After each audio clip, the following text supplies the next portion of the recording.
Hello tout le monde, une petite vidéo ce matin parce que au réveil, là je suis partie marcher, mais au réveil, je me suis fait une réflexion sur pourquoi en fait, selon moi, l'émerveillement est beaucoup plus important que la technique en astronomie. Donc imaginez que tu pars en camping, tu installes ta tente, tu installes tout ton matériel, ton petit réchaud, ton super duvet quechua. Et puis là, la fin de journée arrive avec cette lumière dorée très spéciale. Et les rayons du soleil entrent dans la tente, ça dessine des ombres sur le tissu, c'est d'une infinie poésie. Tu trouves ça vraiment très beau. Et puis quand tu sors, tu vois vraiment le soleil qui inonde les montagnes, la mer, le lieu où tu te trouves. Et tu pars marcher, tu entends les oiseaux autour de toi, tu es plongé dans la nature. Bon, c'est différent si tu es au camping. Et, euh, et tu te sens quelque part privilégié. En plus, si tu partages ce moment-là avec quelqu'un que tu aimes, un ami, un membre de ta famille, je sais pas, la conversation voilà, se fait plus profonde, c'est fluide, vous rigolez aussi, c'est sympa. Et puis, vous arrivez le soir à la tente, vous allumez un feu de bois ou le réchaud et vous vous préparez un petit quelque chose à manger. Et là, vous êtes bien, le feu crépite, tu entends le crépitement du feu, les flammes qui montent, qui te réchauffent parce qu'il fait un peu frais, disons que c'est le début de l'automne. Et tu te sens bien en fait, tu sens que ça y est, tu te recentres, tu es en accord avec toi, tu te sens un peu en lien avec la nature, ça fait sens, c'est ouais, il y a un effet waouh, tu te dis, bah voilà, la nuit qui s'installe, le feu, l'ambiance, les discussions, les échanges, etc. Tu sens que là, tu goûtes à un moment vraiment unique. Et admettons que tu rentres de cette expérience incroyable et tout à fait personnelle, et là, quand on te demande, bah alors, comment ça s'est passé pour toi le camping? Eh ben, tu commences à dire, ah bah mon sac à dos bidule, ah bah super, il a des lanières très renforcées, ça m'a permis de porter tout mon matériel. Je t'ai parlé au fait de mes chaussures, là, bidule, qui elles sont extra parce qu'elles ont une semelle renforcée avec le triple caoutchouc. Des lacets qui ne craignent pas l'humidité, c'est impec. Et puis mon tissu de tente est fait d'un matériau tout à fait nouveau qui n'existe nulle part ailleurs. D'ailleurs, je te le conseille, hein. Et puis les sardines, quand tu les plantes, elles sont super. Moi, c'est des sardines EQ6, du coup, qui me permettent de faire des choses incroyables. Donc vraiment, je te recommande les, les sardines EQ6, tu verras, tu ne vas pas y perdre au change, c'est extraordinaire. Vraiment, ça, c'est super. Si tu veux camper, moi je t'assure, il faut. Non, tu fais pas un feu. Tu fais pas un feu, c'est pas possible. Il faut vraiment, si tu veux camper, que tu utilises le réchaud bidule ou machin, parce que c'est vraiment ce qu'il faut.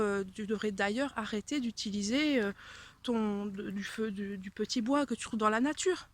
Non, il faut vraiment que tu penses à t'équiper. Et puis si tu veux aller un peu plus loin, non, un simple duvet avec qui craint que moins 30, ça va pas, il faut que tu prennes du moins 60 au moins. Donc voyez que tu vois l'expérience n'est pas la même. Du tout, du tout, du tout. Si tu parles de... Je vais devoir faire une pause parce qu'il y a une voiture qui passe. Si tu...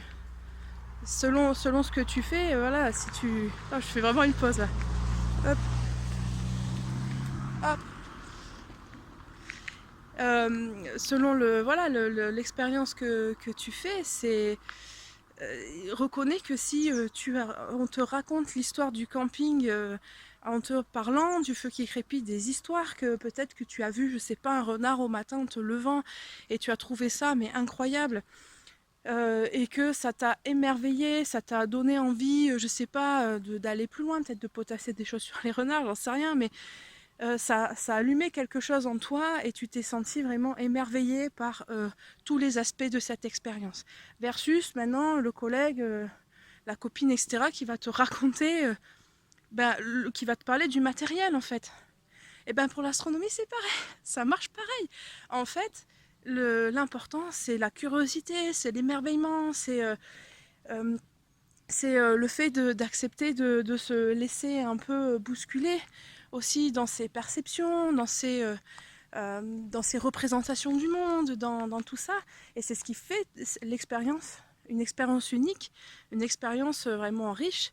Et reconnaissons que quand des personnes viennent, ça a été mon cas encore la semaine dernière, une personne est venue me parler et puis on discute et la personne elle me parle de tout son matériel et c'était super, un go-to, tel truc, tel oculaire, tel machin.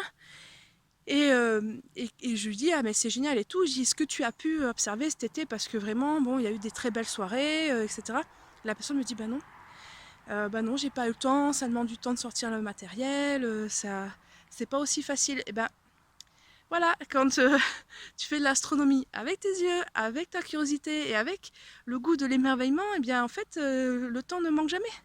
Tu n'as pas toujours besoin de sortir un instrument et tu n'as pas toujours besoin de tout ce matériel. Donc pour moi, la qualité première et la première chose qu'il faut avoir pour faire l'astronomie, c'est ce goût de l'émerveillement et cette curiosité de découvrir des choses qui nous dépassent un peu. Et le reste, ma foi, j'ai envie de te dire, ça a un peu moins d'importance en fait. L'importance que ça a, elle est moindre parce que c'est là pour t'aider, pour faciliter l'expérience que tu vas faire, mais pas pour remplacer cette expérience. Donc la tente super triple tissu avec les petites sardines renforcées, le super duvet Quechua, etc. Je ne fais pas de placement de produit. Ce sont des choses qui vont te permettre de vivre l'expérience de manière confortable, de manière de sorte que tu te sentes en sécurité, que tu te sentes bien. Mais ça ne remplacera pas ce que tu vas ressentir, ça ne remplacera pas les émotions, ça ne va pas remplacer les images que tu vas garder de cette soirée-là, de cette expérience-là. Voilà, c'est tout pour moi et je vous souhaite un bon week-end. Ciao!